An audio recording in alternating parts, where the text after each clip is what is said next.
Estamos en la serie Reedificar, la cual estamos basando en un libro maravilloso del Antiguo Testamento, el libro de Nehemías. Es el último tramo histórico en cuanto al relato del Antiguo Testamento, es decir, lo último que sucede históricamente hablando en el Antiguo Testamento. Después de que termina la historia relatada en el libro de Nehemías, empiezan 400 años de silencio entre el Antiguo Testamento y el Nuevo Testamento, y el Nuevo Testamento tiene su punto de partida con un personaje llamado Juan el Bautista, quien prepara el camino para la venida de nuestro Señor Jesús en su ministerio terrenal. Así es que Nehemías es ese cierre del Antiguo Testamento, y quiero recapitular un poco lo que vimos la semana anterior. La semana anterior empezamos el capítulo 4, vimos los versículos del 1 al 6, y entendimos que Satanás usa como primera estrategia lo que es la burla.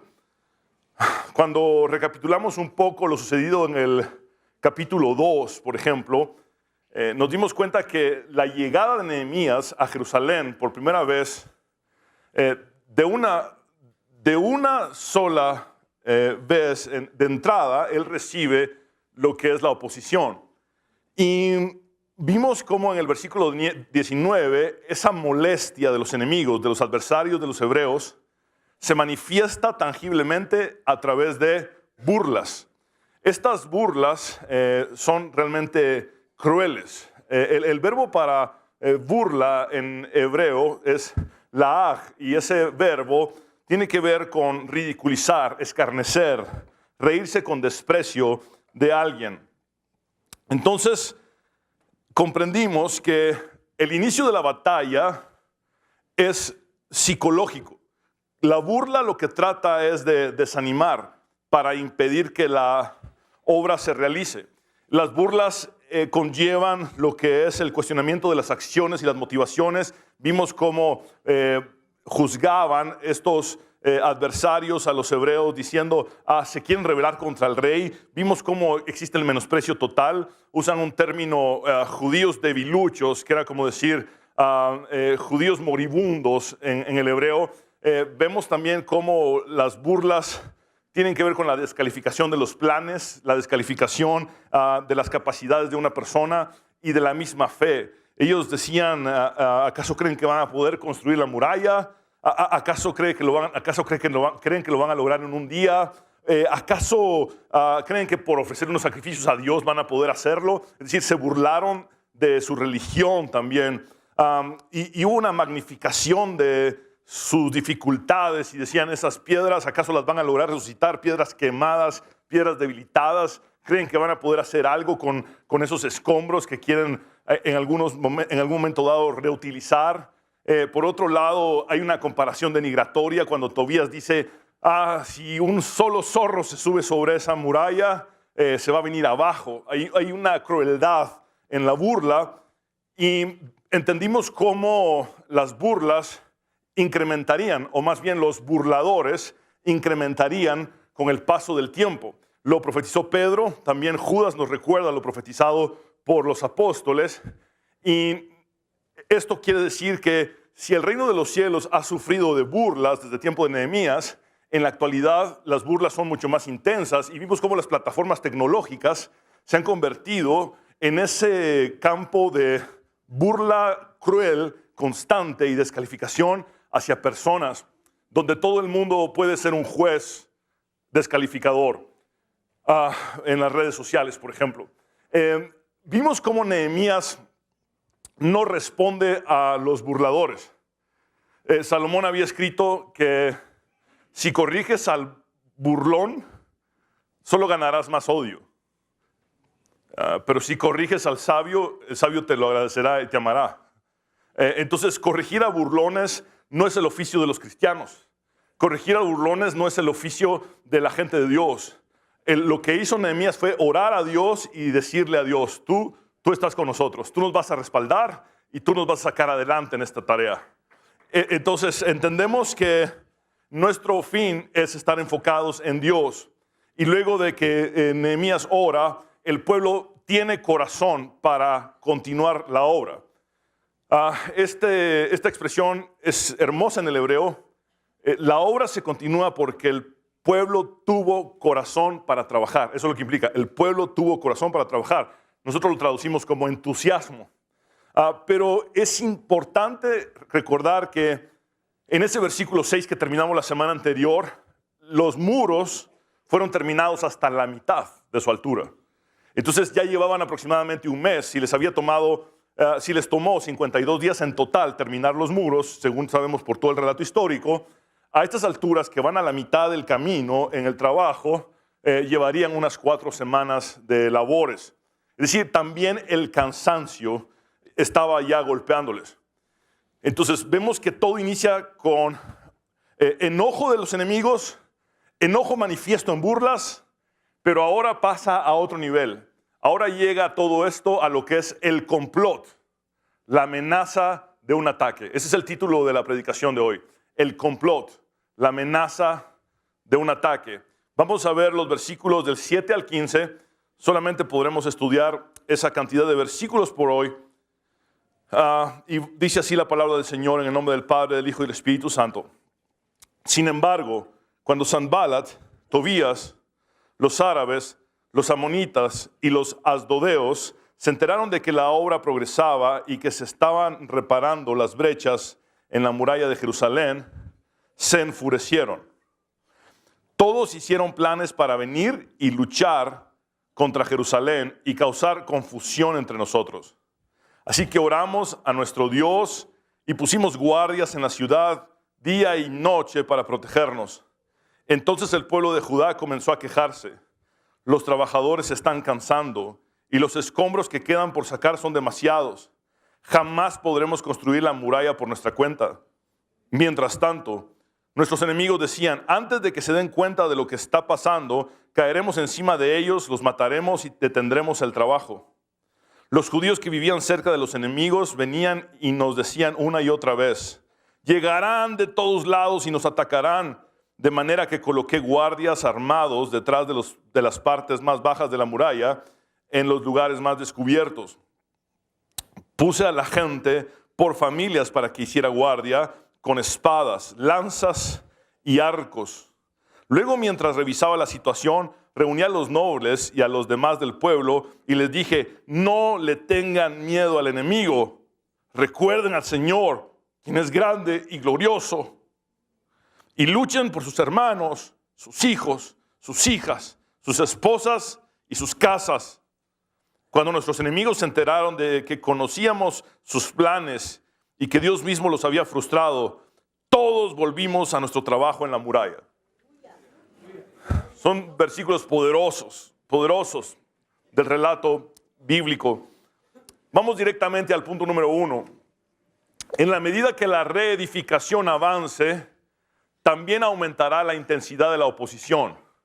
En la medida que la reedificación avance, también aumentará la intensidad de la oposición. Hemos visto que al no haber logrado detener la obra a través de su campaña de burlas, a través de su campaña de escarnio, de desprecio y ridiculización, entonces Sanballat y sus aliados, junto a representantes de varias naciones circundantes o circunvecinas, planearon llevar un ataque concertado contra los judíos. Los enemigos pasaron de lo que son las burlas odiosas a las amenazas de violencia física. En otras palabras, si nuestras burlas no los detuvieron, entonces vamos a matarlos. Es a ese nivel donde la amenaza se intensifica. Veamos nuevamente los versículos 7 y 8. Sin embargo, cuando Sanballat, Tobías, los árabes, los amonitas y los asdodeos, este listado es importante recordarlo, se enteraron de que la obra progresaba y que se estaban reparando las brechas en la muralla de Jerusalén, se enfurecieron. Todos hicieron planes para venir y luchar contra Jerusalén y causar confusión entre nosotros. ¿Pueden conmigo repetir causar confusión, por favor? Muy bien, voy a explicar un poco esa palabra, ese verbo hebreo, toah.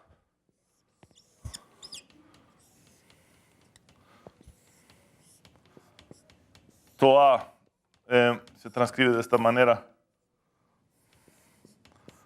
Ese verbo toa significa confusión, significa caos, significa daño. Es decir, toda la intención de esta amenaza era que los judíos no tuvieran ninguna claridad para poder continuar el trabajo. Si no pudimos detenerlos con burlas, si no pudimos desanimarlos con burlas, entonces hay que acabar con ellos, hay que matarlos, hay que causar confusión, hay que causarles caos para que no puedan seguir con la reconstrucción de los muros. Esta era toda la intención. Ahora, vemos un listado de enemigos que tenemos que también comprender, tomando en cuenta que la ciudad de Jerusalén sería más o menos de esta forma. En cuanto a los muros que reconstruyó Nehemías, estamos hablando que desde el norte vendrían los samaritanos dirigidos por Sanballat. Desde el sur vendrían los árabes dirigidos por Gesem. Y luego vemos que al este, del otro lado del río Jordán, vendrían los amonitas dirigidos por Tobías.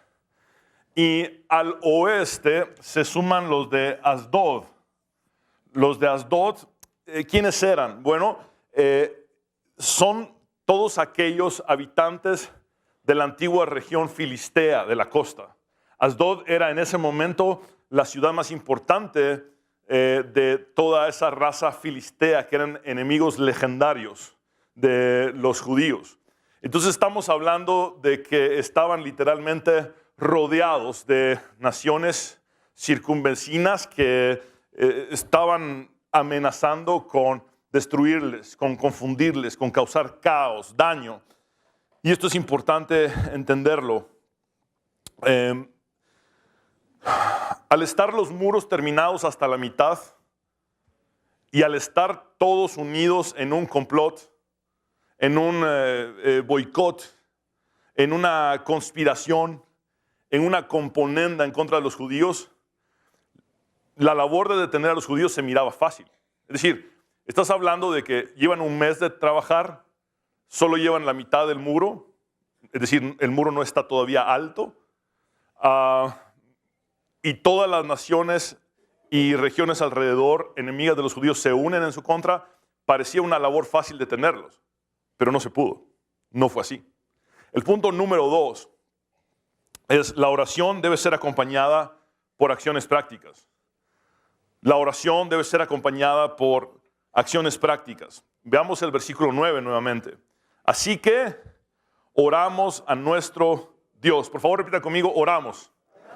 Aparece en plural. Anteriormente habíamos visto que era Nehemías. Una y otra vez: oré al Dios del cielo, oré al Dios del cielo. Ahora Nehemías ha puesto al pueblo a orar.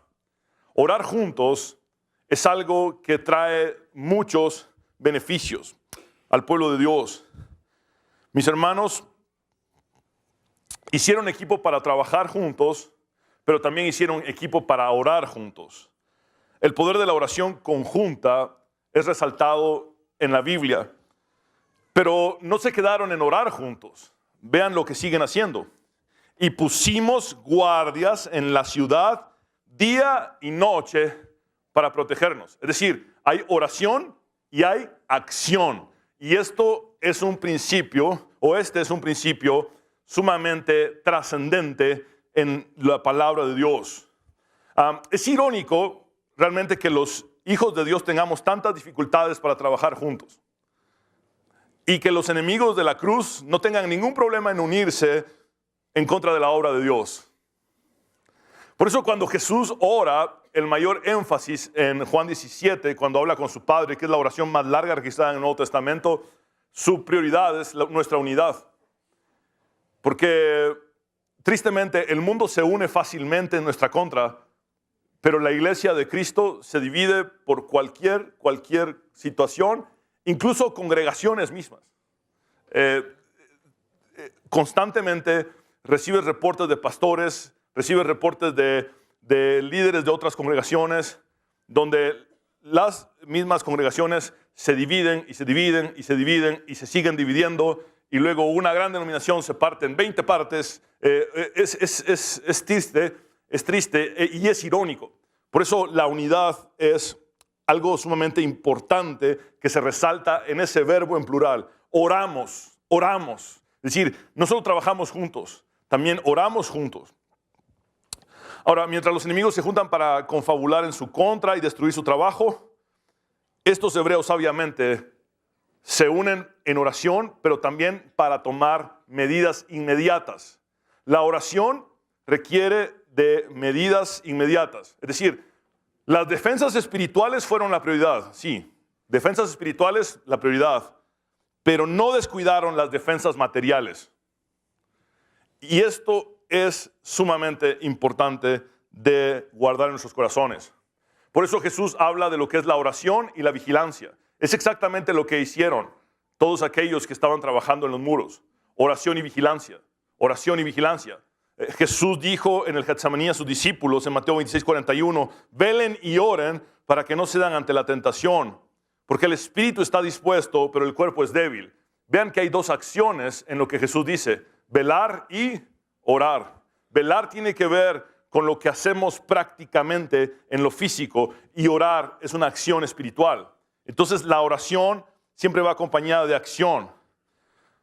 Cuando Jesús enseñó a orar en el Sermón del Monte, nos dio una escala ascendente de intensidad. Dice, pidan, y luego de pedir, busquen. Pedir es orar, buscar es acción.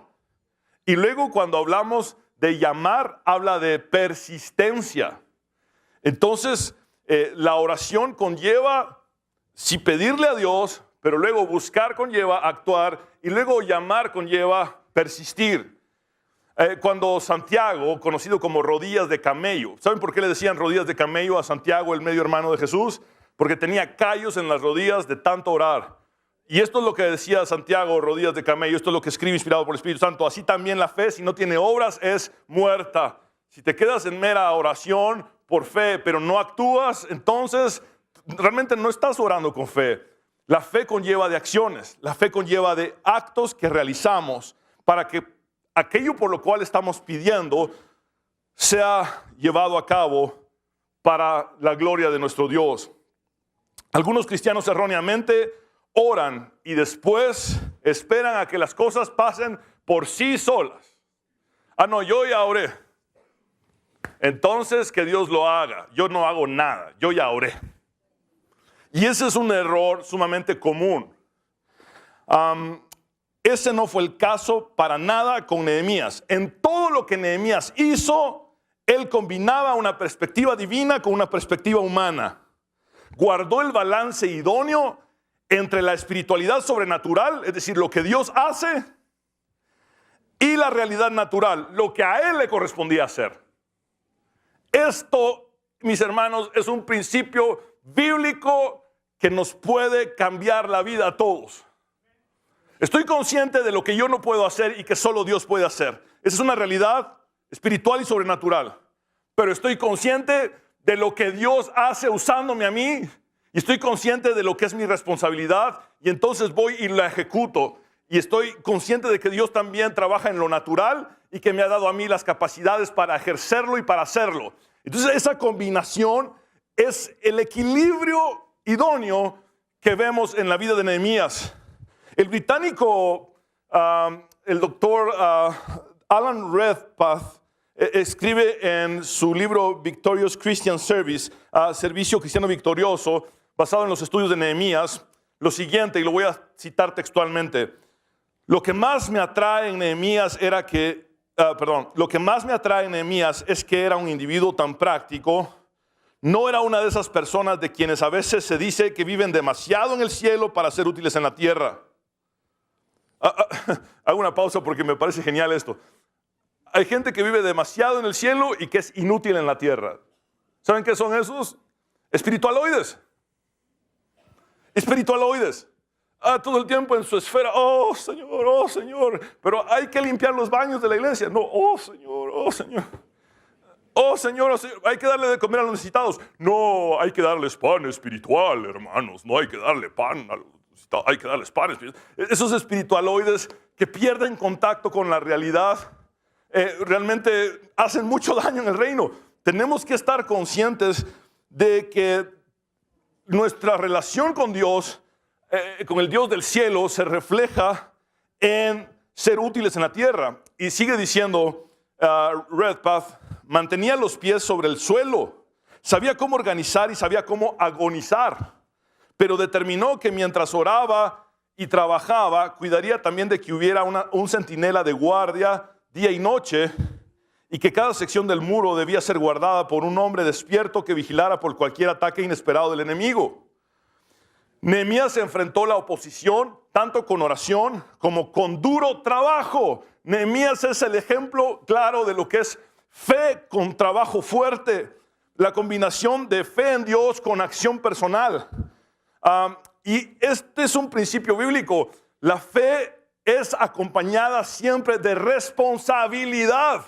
La fe no es licencia para ser irresponsables. La fe no es licencia para ser desorganizados. La fe no es licencia para el endeudamiento excesivo y después decir Dios va a pagar. No, la fe es responsabilidad. Conlleva el saber que mi fe implica conocer principios bíblicos y que esos principios bíblicos me mandan a vivir conforme a los parámetros que Dios establece. La fe no es ser imprudente. La fe no es ser irresponsable. La fe conlleva responsabilidad, la fe conlleva organización, la fe conlleva orden, la fe conlleva administración, la fe conlleva todos estos principios de liderazgo que vemos en la palabra de Dios en el libro de Nehemías, y por eso Nehemías es un referente para todos aquellos que quieren estudiar cómo administrar, cómo organizar, cómo dirigir. Porque la fe siempre conlleva responsabilidad. Eso está claramente en la Biblia. El punto número 3. El desaliento es una trampa engañosa. El desaliento es una trampa engañosa. La amenaza, mis hermanos, llegó a mala hora. Los israelitas estaban exhaustos psicológicamente. Llevaban un mes de trabajar ininterrumpidamente. Habían llegado hasta la mitad de los muros, como les dije ya. Pero la lucha no había tenido tregua. La batalla psicológica es desgastante. La presión constante de burlas descalificadoras los tenía extenuados. Y ahora, ante la amenaza de un ataque físico, el pueblo empezó a desfallecer. Vimos en el versículo 6, en la semana anterior, cómo el pueblo, después de recibir las burlas, vuelve al trabajo porque tuvo corazón para hacerlo. Pero ahora vemos cómo su corazón empieza a desfallecer. Y hay algo bien interesante, y es que en esta ocasión la oración parece no haber sido un recurso automático. Es decir, no fue que simplemente oraron y todo se resolvió. La oración fue más bien esa provisión divina para poder hacerle frente a la oposición en ese proceso. En un proceso donde oramos, pero estamos en ese proceso de lucha, aunque enfrentamos el desánimo. Cuando Jeremías escribe, inspirado por el Espíritu Santo, que engañóse el corazón más que todas las cosas, es evidentemente lo que les empezó a pasar a ellos. Habían llegado hasta la mitad porque habían tenido corazón para trabajar, pero una vez viene la amenaza física de un ataque, su corazón empieza a desfallecer. Cuando dice Salomón, unos 1000 años antes de Cristo, sobre toda cosa guardada, guarda tu corazón porque de él emana la vida. Esto significa que nuestro corazón puesto con entusiasmo nos lleva a realizar la obra, pero si nuestro corazón desfallece, nos lleva a flaquear. Y esto determina el rumbo de nuestra vida. Cuando dice de él mana la vida, significa determina el rumbo de la vida. Es decir, si mi corazón tiene entusiasmo, voy al trabajo y hago lo que tengo que hacer en estos muros para reedificarlos. Pero si mi corazón desfallece, evidentemente me doy por vencido. Y el pueblo empieza a darse por vencido, aun cuando antes tuvo el corazón para trabajar. En el versículo 10, veamos nuestro texto base nuevamente. Entonces, el pueblo de Judá. Por favor, necesito que repitan conmigo y memoricen esto. El pueblo de Judá. No dice pueblo de Israel necesariamente, aunque sabemos que el pueblo de Judá es parte del pueblo de Israel. pero quiero que recuerden claramente el pueblo de Judá, por favor. Entonces el pueblo de Judá comenzó a quejarse. Los trabajadores se están cansando y los escombros que quedan por sacar son demasiados. Jamás podremos construir la muralla por nuestra cuenta. Las presiones externas crean a menudo problemas internos. Las presiones externas a menudo terminan por ser problemas internos. Sucede, por ejemplo, en el entorno del matrimonio. Un matrimonio puede tratar internamente de estar bien, pero presiones externas pueden a veces hacer mella en el entorno del matrimonio o en el entorno de la familia o en el entorno de un ministerio. Y esto tenemos que verlo bien porque debemos de evitar que presiones externas causen división interna o problemas internos. El desaliento es el arma clave en el arsenal de Satanás. A través de la historia bíblica te das cuenta que su arma clave es el desaliento. Porque el desaliento nos lleva precisamente a perder la perspectiva y trae lo que les expliqué. Confusión, caos, toa. Y el desaliento puede hacernos perder nuestra esencia como tal. ¿Nuestra esencia cuál es? Bueno, esta es mi esencia y esta es la tuya. ¿Quién soy en Dios?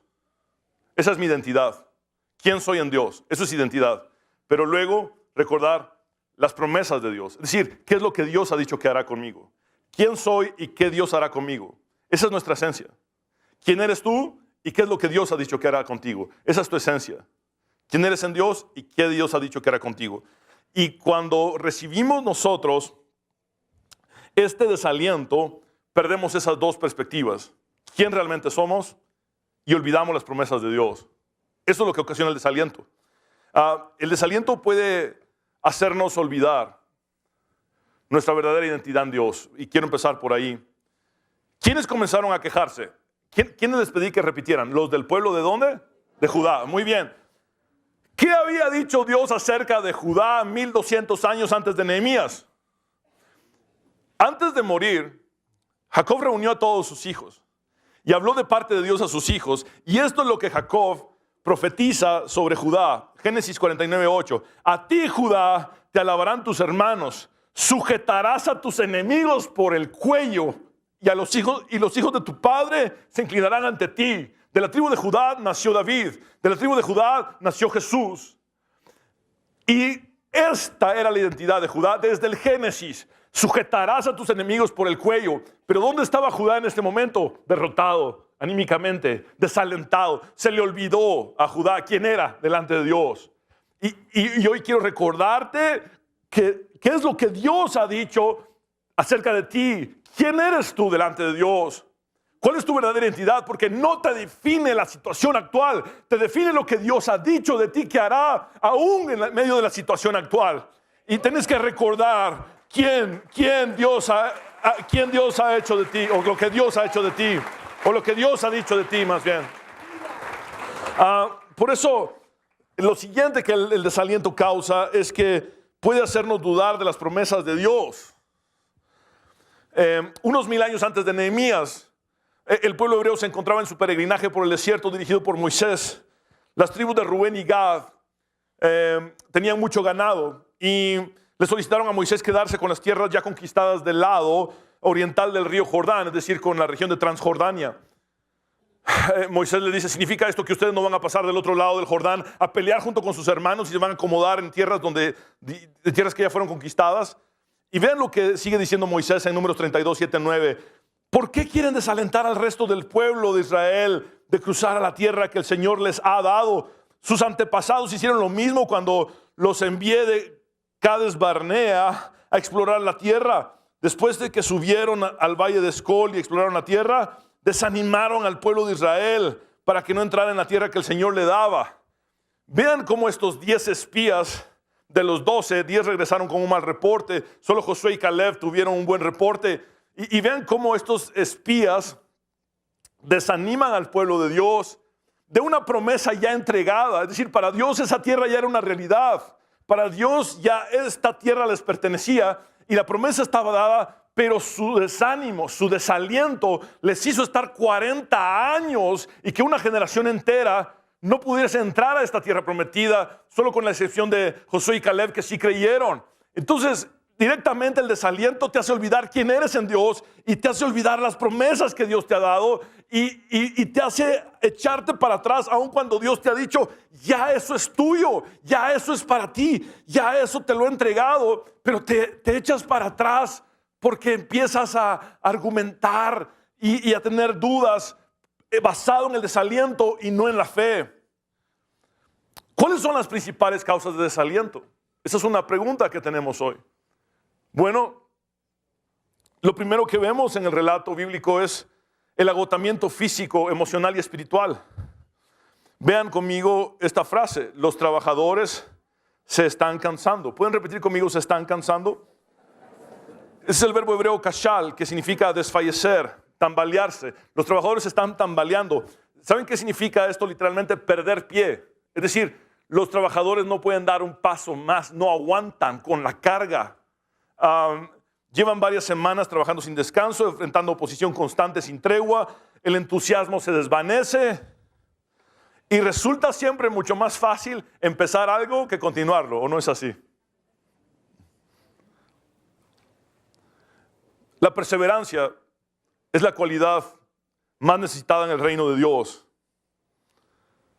porque es difícil tenerla cuando hay agotamiento extremo. Por eso Dios establece dentro de los 10 mandamientos el día de descanso, porque cuando estamos exhaustos no funcionamos, y cuando estamos exhaustos hay una puerta que el enemigo tiene abierta para causar desaliento. El descanso lo que hace es darnos esa nueva perspectiva para continuar lo que tenemos que hacer. Por eso cuando decimos recrear, es sumamente interesante en el español esa palabra, me encanta. Recrear, porque es volver a crear. Es como volver a tener esa capacidad de realizar aquello que Dios quiere que hagamos. Otra causa de desaliento es el inciso B, la enormidad abrumadora del proyecto. Vean ustedes la expresión que usan los de Judá. Y los escombros que quedan por sacar son demasiados. Es decir, los escombros eran la evidencia de la devastación que habían realizado los babilonios muchos años atrás. Y seguían entre ellos los escombros. No los habían podido quitar. Y este es un principio bíblico. Es más fácil construir que reconstruir. Porque reconstruir conlleva quitar escombros. La tarea era más grande que sus fuerzas, y esto es evidente. ¿Se acuerdan ustedes que en el capítulo 2 de Nehemías, cuando realiza una inspección de los muros, iba cabalgando sobre un animal, pero al llegar a la puerta de la fuente, al estanque del rey, no pudo seguir? Es decir, los escombros eran tan grandes que ni siquiera se podía caminar o pasar. Y todo esto trajo desaliento también. Y quiero, mis hermanos, recordarles que todos corremos ese riesgo. Todos corremos el riesgo de fijarnos en la basura y olvidar la visión de Dios. Y yo sé que es fuerte lo que les acabo de decir, pero es mi responsabilidad. Todos corremos el riesgo de poner nuestra mirada en la basura y olvidar la visión que Dios nos ha dado. Y eso le pasó al pueblo hebreo. Empezaron a ver el vaso medio vacío en lugar de medio lleno, exactamente a la mitad de la obra. Exactamente cuando llevaban la mitad de los muros terminados, empezaron a ver las cosas de una forma en la que, en lugar de ver el éxito que habían alcanzado hasta el momento, empezaron a pensar en el fracaso. La siguiente causa de desánimo es el inciso C, el pesimismo que invade y resalta lo negativo. Vean lo que dicen: jamás podremos construir la muralla por nuestra cuenta. En lugar de enfocarse en lo que ya habían logrado, pensaron que era imposible. Pusieron su atención en sus debilidades y no en el poder de Dios. Alguien dijo que el mayor problema en el desarrollo de la iglesia cristiana ha sido el pesimismo y no el ateísmo. El pesimismo de aquellos que dicen creer en Dios, pero que se desalientan a la primera, ha sido lo que más daño le ha hecho a la iglesia, no el ateísmo. No podremos. Es el grito de todos los que dejan de mirar al Señor y empiezan a mirarse a sí mismos y a sus problemas. En el momento en que digo, yo no podré, en ese momento creo que depende de mí y ya no de Dios. Por eso ese grito de no podré tiene que ver con olvidarme del poder de Dios. Siempre Nehemías dijo, la bondadosa mano de Dios está sobre mí. Él sabía que más allá de sus fuerzas está el poder de Dios. Y ¿saben qué es irónico? Que pareciera que el enemigo empezó a tener razón. ¿Qué había dicho Sanballat acerca de ellos? Judíos debiluchos, les dijo judíos decrépitos, es como se puede traducir también. Judíos moribundos, es como se puede traducir también. Y ahora ellos estaban creyéndoselo, judíos débiles, no podremos. Judíos incapaces, judíos que creen que por ofrecer sacrificios van a poder terminar la muralla. Y ahora ellos están dudando de Dios, están dudando de que lo lograrían. Puede que nuestras fuerzas se acaben. Sí, puede que se acaben. Somos seres humanos. Pero el poder de Dios será siempre un recurso inagotable y su gracia es suficiente. Y eso tenemos que recordarlo. El mismo Pablo en su debilidad, con un aguijón en la carne, recuerda que la gracia de Dios basta y se continúa adelante con su obra. Puede que todo cambie, pero Dios nunca cambia. Es el mismo de ayer, hoy y por todos los siglos.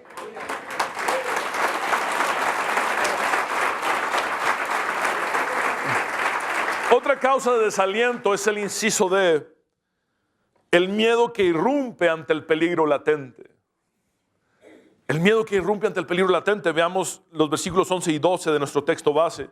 Mientras tanto, nuestros enemigos decían, antes de que se den cuenta de lo que está pasando, caeremos encima de ellos, los mataremos y detendremos el trabajo. Es decir, están a punto de recibir un ataque sorpresa y están amenazados de muerte. Esa es su realidad. Y aún cansados, desgastados por las burlas que ya habían recibido, entonces se desalientan.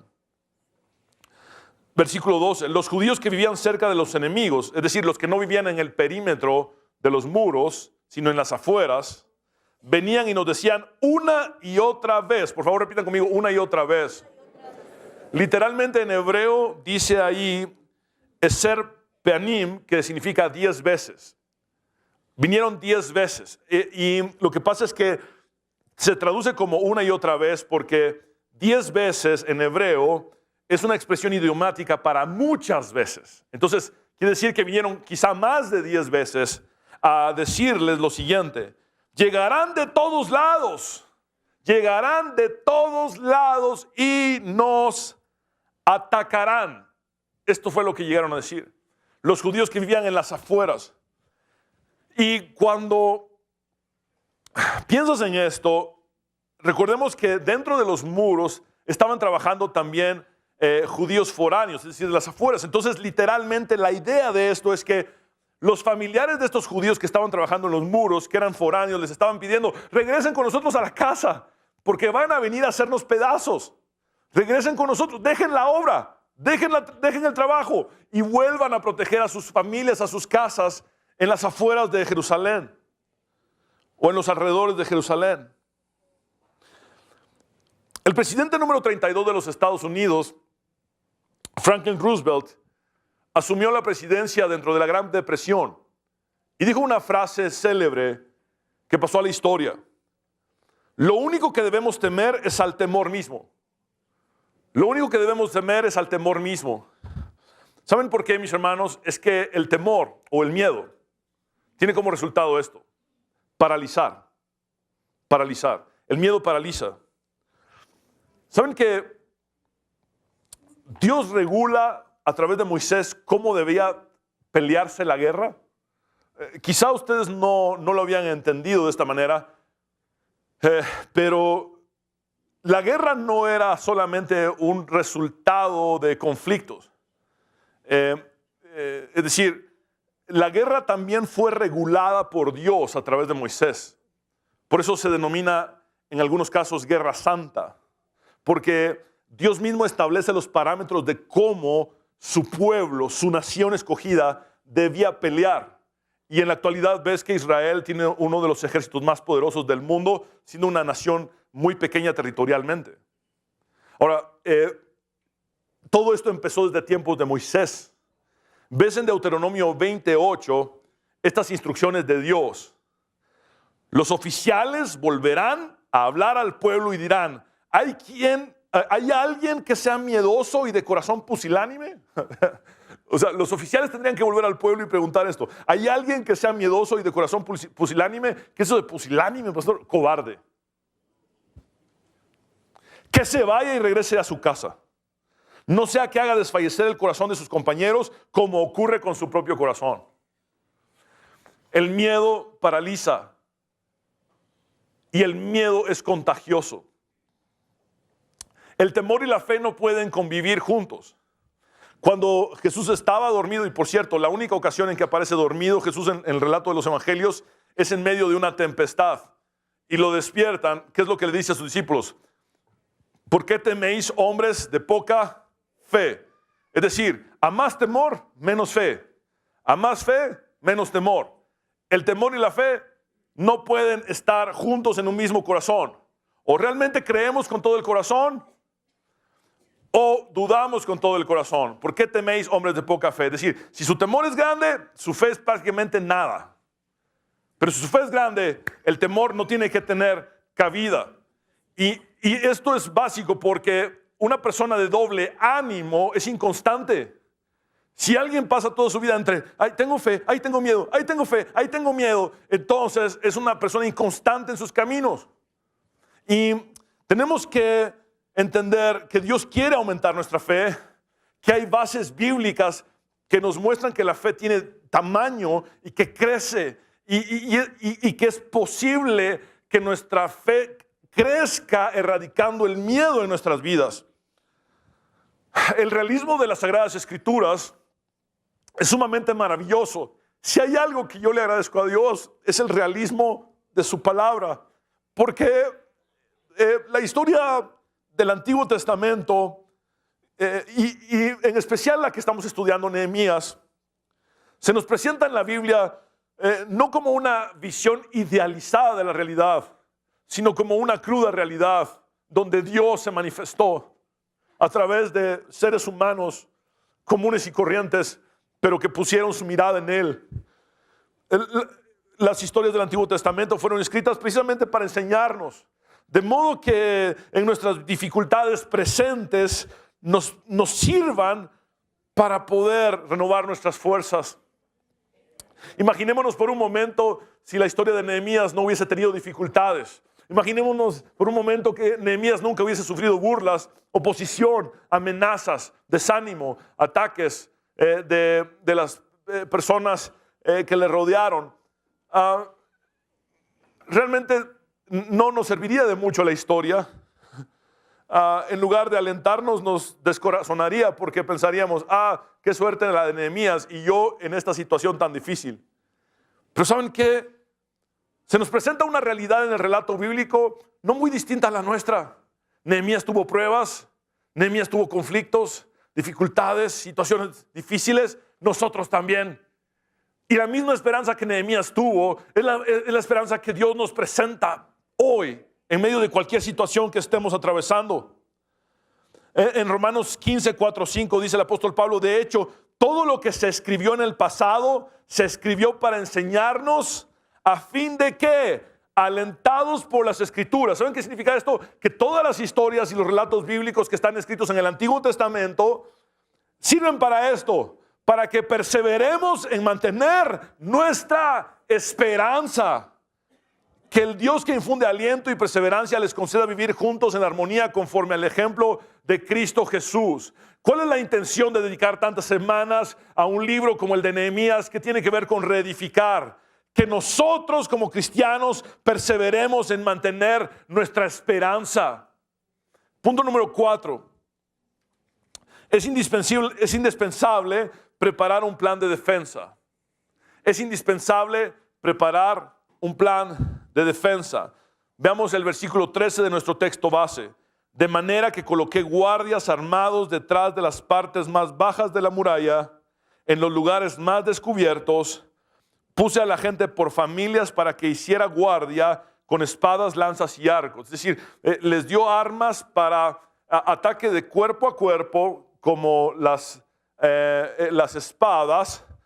Las lanzas también podrían servir de cuerpo a cuerpo o ser lanzadas, y los arcos y flechas servían para ser lanzados a distancia.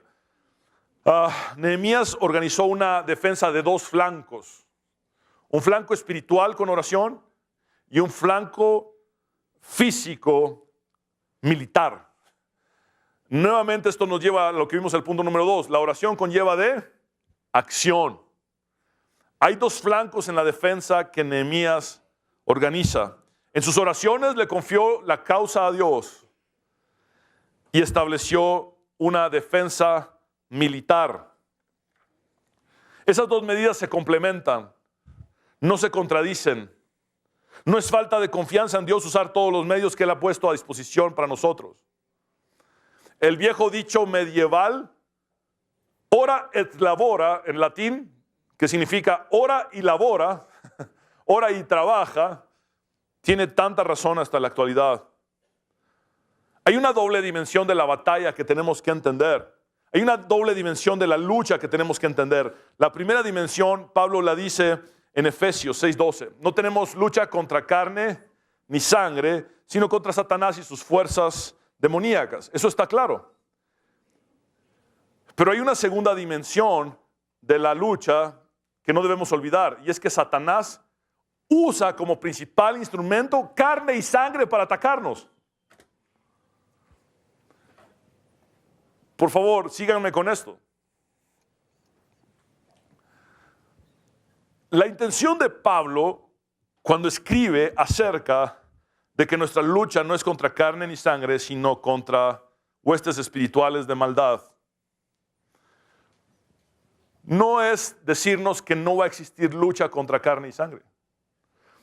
¿Cuál fue la realidad de los cristianos en la iglesia primitiva? ¿Cuál fue la realidad de los cristianos en los circos romanos? ¿Cuál fue la realidad de los cristianos en las persecuciones? ¿Tuvieron lucha contra carne y sangre? Sí. La lucha espiritual de Satanás se manifestó en carne y sangre. Fueron devorados por leones. Fueron aserrados, partidos a la mitad. Veamos el relato de Hebreos 11, por ejemplo. Fueron atravesados por lanzas, por espadas, fueron torturados. Hubo lucha de carne y sangre, claro que la hubo. Lo que está diciendo Pablo es, no se olviden el origen de la verdadera lucha. Es decir, la verdadera lucha viene espiritualmente, pero no olviden la otra dimensión. La otra dimensión es que Satanás, quien es nuestro enemigo espiritual, usa gente, usa personas en carne y sangre para atacarnos también. Entonces hay una doble dimensión y Nehemías entiende esto. Hay que orar, pero hay que poner guardias físicamente también. Y esto es lo que pasa. ¿El punto de partida es espiritual? Claro que sí. El punto de partida es espiritual. Reprendemos a Satanás, reprendemos al enemigo, pero el punto también de partida desemboca en lo práctico. Si nos enfocamos solamente en un enemigo invisible y nos olvidamos del enemigo visible, seremos víctimas de nuestra espiritualización desconectada de la realidad tangible. Es decir, uno de los grandes problemas de la iglesia cristiana evangélica es espiritualizarlo todo y no ver lo que está sucediendo en una realidad práctica. Entonces, si todo lo que yo hago como cristiano es enfocarme en mi enemigo invisible, el enemigo visible me va a hacer pedazos. Por otro lado, a la inversa, si nos enfocamos solamente en un enemigo visible, vamos a empezar a creernos suficientes nosotros para vencerlo. Cuando detrás del enemigo visible realmente hay un enemigo invisible que requiere del poder de Dios en nosotros para ser vencido. Entonces, si me enfoco solo en el enemigo visible, me voy a dormir en mis laureles y terminaré derrotado. Porque detrás del enemigo visible hay una fuerza invisible. ¿Me estoy explicando? Sí.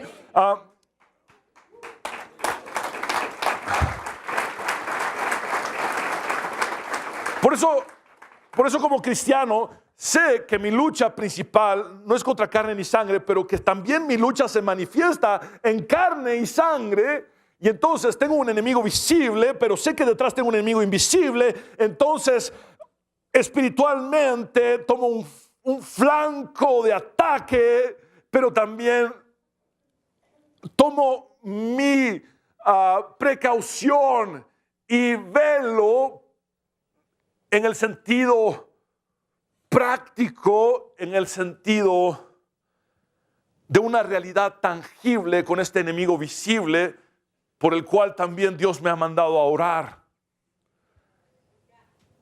Entonces, estoy realmente en ese plan de defensa que Dios quiere que tenga ante la oposición. Nehemías dice, puse la gente por familias para que hiciera guardia con espadas, lanzas y arcos. Y esto me conmueve porque implica que tuvo que poner niños y mujeres con armas, además de a los hombres, porque no tenían más. Y es algo que ves incluso en la actualidad en Israel, ves prácticamente niños, bueno, yo los veo así ya cuarentón, de 18, 19 años, haciendo servicio militar, porque tienen que protegerse hasta la fecha. Y quiero recordarles por un momento que hubo un enfoque sumamente intenso en la labor de Nehemías en lo que son las familias. Puso a las familias a defenderse juntas. Les dio armas a las familias y juntos hicieron guardia. Pero retrocedamos al capítulo 3. ¿Se acuerdan que en el capítulo 3 vemos en más de 5 ocasiones que la gente trabajaba frente a su casa? Esto implicaba que mujeres y niños también trabajaron en la reconstrucción y mujeres y niños también hicieron guardia con armas. Es decir, y todo fue en familias principalmente. Vemos un poquito del relato del capítulo 3 retrocediendo y van a ver estas expresiones. Los sacerdotes repararon la muralla encima de la puerta de los caballos, cada uno reparó la sección justo, vean esto, frente a su propia casa, es decir, en familia. A continuación, Sadoc, hijo de Imer, también reconstruyó la muralla frente a su propia casa. Y más allá de él estaba Semaías, hijo de Secanías, guardián de la puerta oriental. Junto a ellos, Hananías, hijo de Selemías, y Anún, el sexto hijo de Salaf, repararon otra sección, mientras Mesulam, hijo de Berequías, reconstruyó la muralla frente a donde vivía. Esta expresión la ves por lo menos en 5 ocasiones. Es decir, las familias trabajaron juntos en reconstruir, pero las familias trabajaron juntas también en defenderse militarmente, en velar, en hacer guardia. Este es un principio bíblico. Todo arranca en la casa, en la familia. El que no puede gobernar su propia casa no puede ejercer liderazgo en la iglesia. Es decir, tenemos que entender que el punto de partida es en nuestro entorno más cercano. Tú eres sacerdote de tu casa, eres sacerdotisa de tu casa. Hay un autor que ya falleció, Alan Redpath, que les he mencionado. Él escribe en su estudio acerca del libro de Nehemías todo un capítulo dedicado a esta expresión, la sección frente a su casa. Y titula ese capítulo de su libro El punto de partida para todos. Y su tesis en breve Dice que toda sana edificación del reino empieza en el hogar y entre aquellos que están más cerca de nosotros. Es decir, todo empieza en el hogar. Y este principio lo da Jesús: me seréis testigos en Jerusalén, es decir, en el entorno más cercano. Y después seguirá todo hasta llegar a lo último de la tierra. Pero el punto de partida es la casa, es la familia. La prioridad que Dios nos pone es nuestro hogar. Y tenemos que entender que en el hogar se hacen dos cosas: trabajar, velar. Y si lo vemos en el compendio de nuestro estudio de hoy, la oración unánime, luego vemos el trabajo unánime y el velar unánimes, la batalla unánimes, la lucha unánimes. Punto número 5. Es imprescindible recordar quién es nuestro Dios. Es imprescindible recordar quién es nuestro Dios. Nehemías, cuando ve este desaliento en el pueblo, cuando ve este desánimo en el pueblo, esto es lo que les dice en el versículo 14. Luego, mientras revisaba la situación, reuní a los nobles y a los demás del pueblo y les dije: no le tengan miedo al enemigo. Recuerden al Señor, quien es grande y glorioso, y luchen por sus hermanos, sus hijos, sus hijas, sus esposas y sus casas.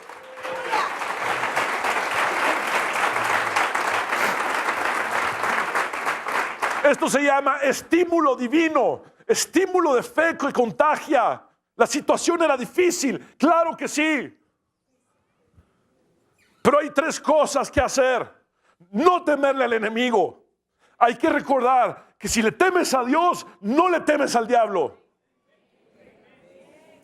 ¿Y cuál es el principio de la sabiduría? El temor a Dios. Ser sabio es temerle a Dios y no temerle al diablo. Si le tengo temor a Dios, significa que sé quién es mi Dios. Y entonces no tengo por qué temer del enemigo o de los que el enemigo pudiese usar en mi contra. Por otro lado, recuerda para quién trabajas, quién te llamó, quién te dio identidad. El Espíritu Santo que te recuerda que eres hijo de Dios y que hoy puedes decir: Abba, Padre. Esa identidad que el enemigo quiere que olvides en medio del desaliento. A Judá se le olvidó quién era. A Judá se le olvidó que Dios había dicho desde el Génesis, a través de Jacob, que tomaría a sus enemigos por el cuello. Y ahora se estaban creyendo que eran una partida de debiluchos que no podían hacer nada. Recuerda para quién trabajas, quién te llamó, quién te escogió, quién es tu Dios. Pero hay algo más. Recuerda por quién trabajas. Recuerda que Dios te ha dado una esposa o te ha dado un esposo, que te ha dado hijos, hijas, te ha dado una familia, te ha dado un entorno que te rodea, cercano, por el cual tú debes de ponerte de pie, salir de la depresión, salir del desaliento, salir del desánimo, salir de la derrota, levantarte y decir: pueden haber escombros, claro que sí, pueden haber situaciones del pasado que son difíciles de superar, pero Dios me ha llamado a hacerlo por ellos. Hacerlo por ellos. Entonces, entendamos que la oración conlleva trabajo, vigilancia, pero también estímulo al resto. No nos rendimos, vamos a seguir adelante, porque sabemos que Dios es más poderoso que el enemigo y sabemos que Dios nos ha llamado y que lo hacemos por los nuestros, por nuestros hijos. Esta nación necesita gente valiente.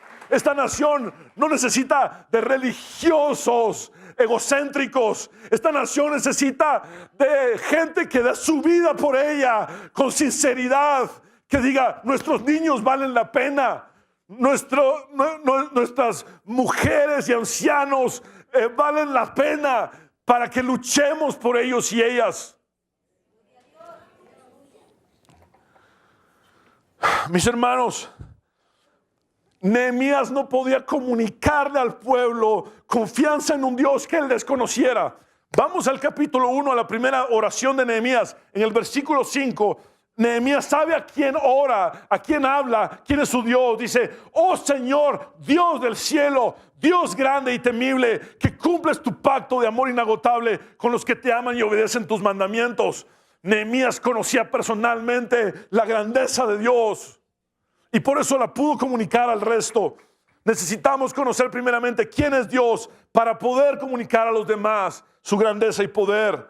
Por eso en la primera ordenanza de Moisés, dada por Dios a Moisés para lo que es la guerra, dice en Deuteronomio 21, cuando salgas a pelear contra tus enemigos y veas un ejército superior al tuyo, con muchos caballos y carros de guerra, no les temas, porque el Señor tu Dios que te sacó de Egipto estará contigo.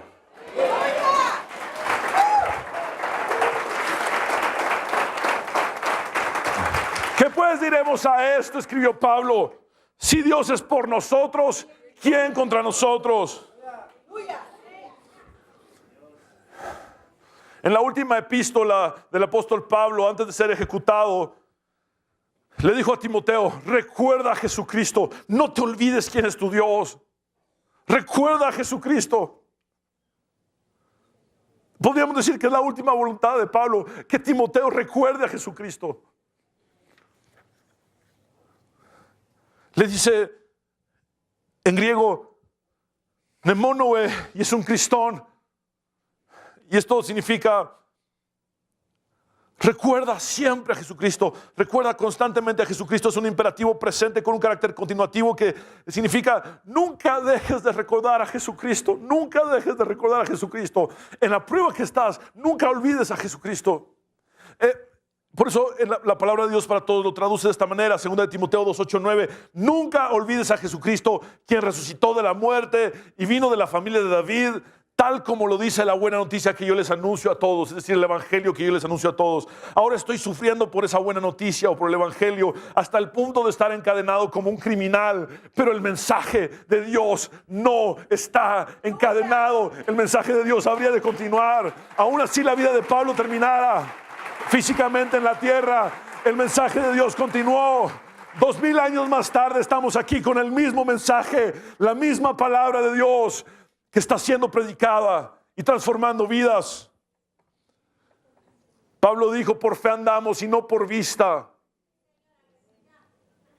Si caminamos por vista y vemos a Dios a través de los problemas, fracasaremos. ¿A qué me refiero con esto? Muchos ven a Dios como una especie de bombero, como una especie de emergencia a la que acuden, y no como un señor de sus vidas.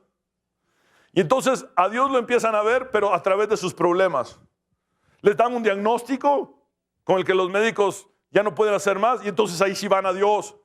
Tienen una situación financiera y entonces ahí sí van a Dios. Tienen una situación matrimonial o con sus hijos o una crisis, entonces ahí sí van a Dios. Y entonces ven a Dios a través del filtro de los problemas. Si yo pongo mis problemas y luego trato de ver a Dios a través de mis problemas, fracaso. Fracaso. Y me pasa lo de los israelitas en Cades Barnea. La visión correcta es la que tuvo David. David no vio a Dios a través de los problemas. David vio a los problemas a través de Dios. Es muy distinto ver a Dios a través de problemas que ver a Dios primeramente y luego a los problemas. Si caminamos por fe, esto implica que lo primero que veo es a la grandeza de mi Dios, y en esa grandeza de Dios abordo el problema que tengo de frente, así se llame Goliat y sea un gigante, y lo derribo en el nombre poderoso de Dios. Esa es la perspectiva que a los cristianos nos hace falta. Recordemos que muchas veces Dios nos asigna intencionalmente en su soberanía tareas difíciles. No he visto una sola tarea que Dios asigne que sea fácil.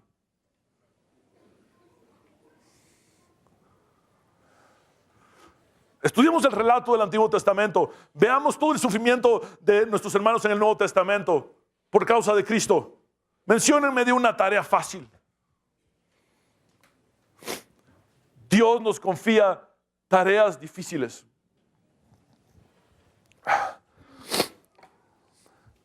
¿Y saben por qué?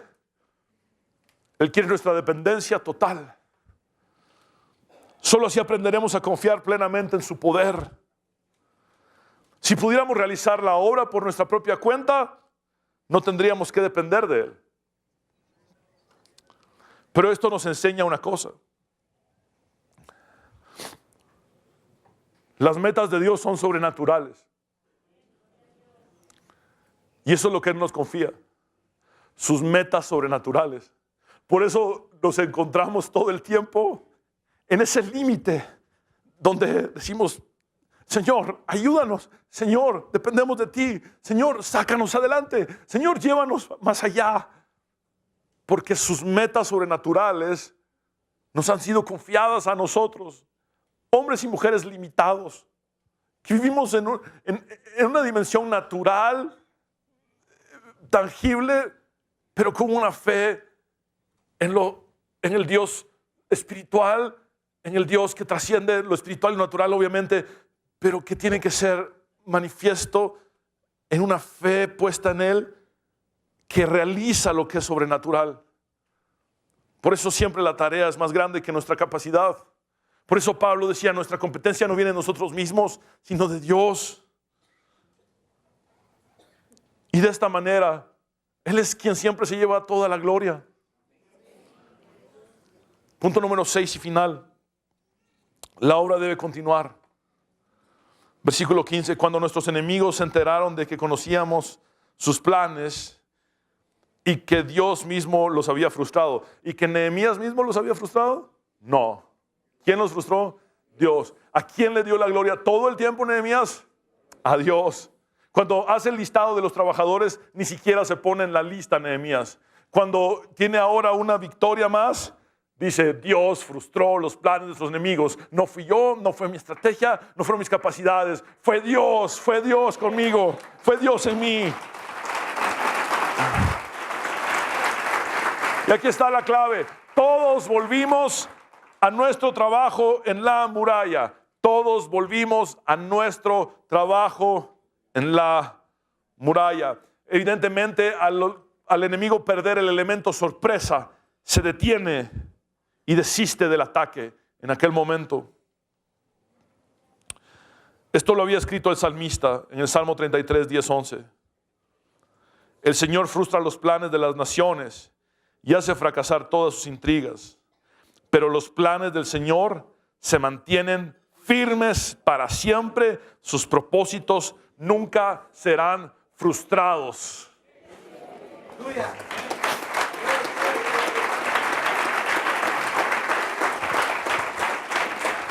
Mis hermanos, les invito a que nos pongamos de pie. Vamos a orar. He querido poner en la conclusión de este mensaje un texto escrito por Pablo en 1 Corintios capítulo 15 versículo 58, que dice: por lo tanto, mis queridos hermanos, manténganse firmes e inconmovibles, progresando siempre en la obra del Señor, conscientes de que su trabajo en el Señor no es en vano. Firmes e inconmovibles. ¿Hay escombros? Claro que hay escombros. ¿Tenemos lucha? Claro que hay lucha. ¿Recibimos burlas? Claro que hay burlas. ¿Hay amenaza de un ataque? Claro que hay amenaza. Por todos lados nos quieren atacar, pero estamos firmes e inconmovibles porque sabemos quién es nuestro Dios y sabemos a quién nos debemos y por quién trabajamos. Por nuestras esposas, nuestros hijos, nuestras hijas, nuestras familias, por Guatemala. Vamos a orar. Señor, te damos gracias por renovar nuestras fuerzas, porque todo lo que ha sido escrito en el Antiguo Testamento sirve para darnos aliento en el día de hoy. Y te ruego, Señor, que saques del desaliento a mis hermanos, que saques del desánimo a mis hermanos, que los levantes, Señor, que los sustentes, que les hagas recordar cuál es su verdadera identidad en ti. ¿Qué es lo que tú dijiste al principio de ellos? Judá tomará por el cuello a sus enemigos. Judá no es ningún debilucho, como dijeron las burlas de los enemigos. Judá es fuerte, Judá es escogido por Dios, Judá es valiente. De Judá vendría el linaje de David. De Judá vendría tu linaje mismo, Jesucristo. Por eso confiamos en ti, en lo que tú nos dijiste al principio. ¿En quién somos? Somos tu iglesia. Las puertas del Hades no prevalecerán contra ella. Somos tus hijos. Hoy decimos Abba Padre, Abba Padre, Abba Padre. Señor, hoy recordamos que nos has llamado a pelear por los nuestros. Señor, lucharemos para salvar nuestros matrimonios. Lucharemos para que nuestros matrimonios sean modelos, ejemplos. Lucharemos para ser los mejores padres en Cristo Jesús, las mejores madres en Cristo Jesús. Lucharemos por nuestras familias. Lucharemos por esta nación. Señor, que realmente la iglesia evangélica pueda hacer ese papel en la sociedad guatemalteca. No solo estadísticas evangélicas, sino esa iglesia que se refleja en el cuidado de los huérfanos, de las viudas, de los pobres, de los necesitados. Señor, úsanos, úsanos. Creemos en ti.